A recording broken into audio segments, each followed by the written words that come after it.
Hi folks, this is Jay. Okay, today we're going to be thinking about the topic of missionary atheism and its implications for public discourse. So we're going to put a news clip on, we're going to watch the news clip, and then just have a little discussion at the end of the news clip to see what you think, okay? Billboards are upsetting people. There are people around who see these billboards and they just say this is not right. Why do it? Why flaunt this message? I think this is an effort.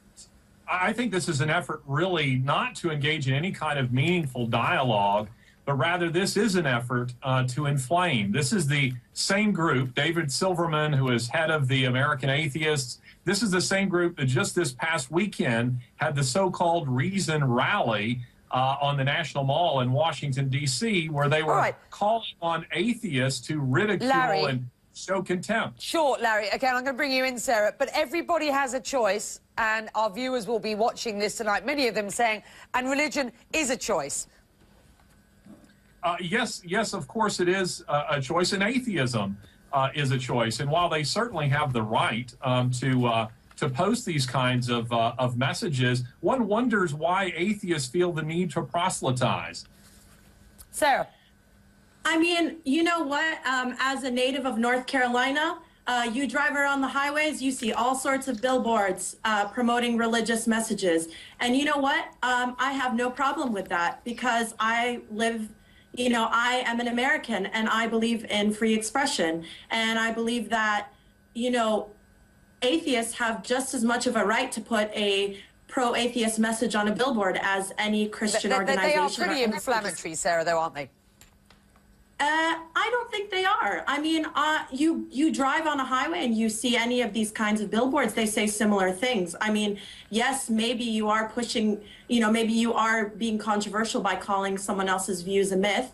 But I mean, as far as the right to express that view, that's, you know, that's a given. Now, do people have the right to be offended? Go on, Larry. Absolutely. Go on, Larry. Well, I was just going to say, in Jewish neighborhoods, in Muslim neighborhoods, you don't think that that's an effort to be inflammatory or offensive? I think that's the whole point.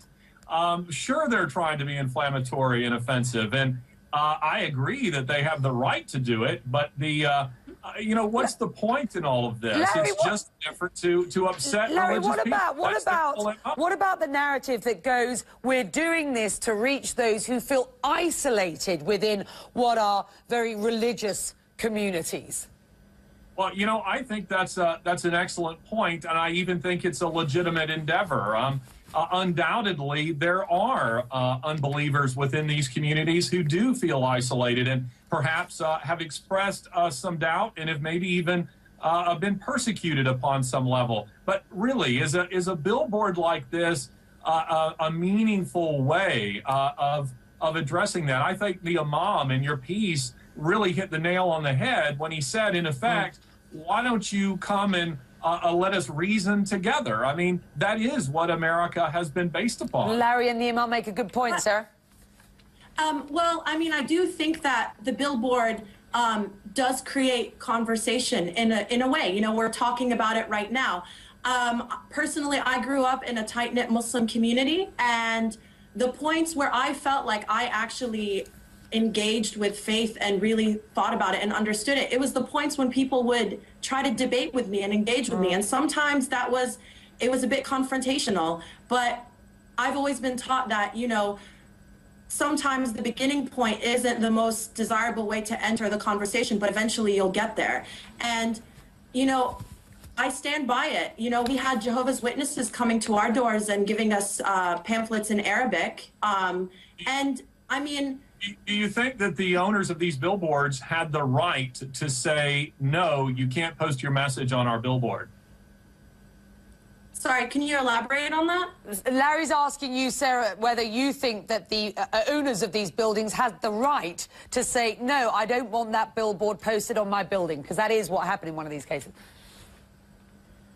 I mean, I think that if if it's a public space, then they should be allowed to post the message. But I mean, if it is a private owner of a building, then that's a completely different conversation. Well, But that's interesting. That's interesting to me because I had an organization that just this past year we submitted an ad for the Super Bowl that promoted a very soft, a very gentle Christian message that was rejected. And American atheists were very supportive of the rejection of that. So I'm hearing some contradiction in this. Larry, Sarah, I'm going to have to leave it there. We thank you very much indeed. The debate, I know, continues. We appreciate it. So we've seen the news clip, and to be honest, there are kind of two issues involved. The first issue is freedom of speech.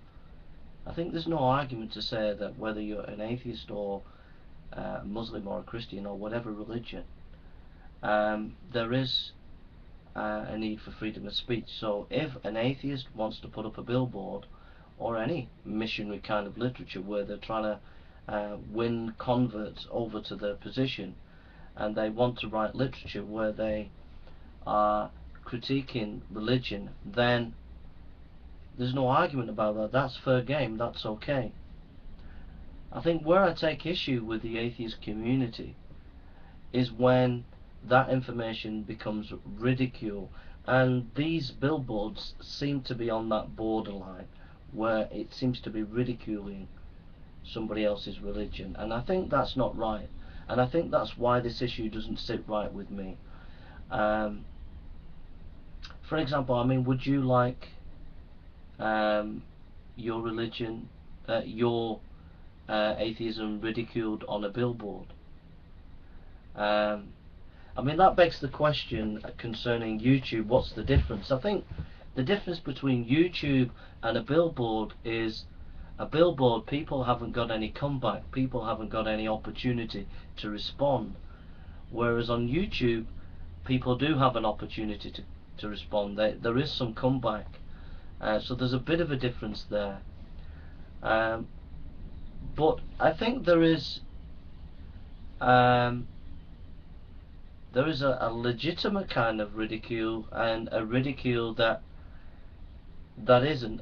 There's a ridicule where there is no respect for the community, no respect for the issues in hand, and I think those billboards kind of cover that remit. There is a legitimate ridicule if there is something unjust, something that's being perpetrated unjustly, and you ridicule that situation. That's for a bigger cause, but to do it in such a way where you have no respect for other people, I'm not so sure that's, I don't think that's right. I don't think that's justifiable. I don't know. Some of the borderline sometimes is not easy, but I feel uneasy about this billboard situation. It's not that I'm against atheists having freedom of speech. I'm all for freedom of speech, but there's something just disrespectful with the way those billboards, the message of those billboards, and the way the billboards have been produced. That's my own thought. What do you think?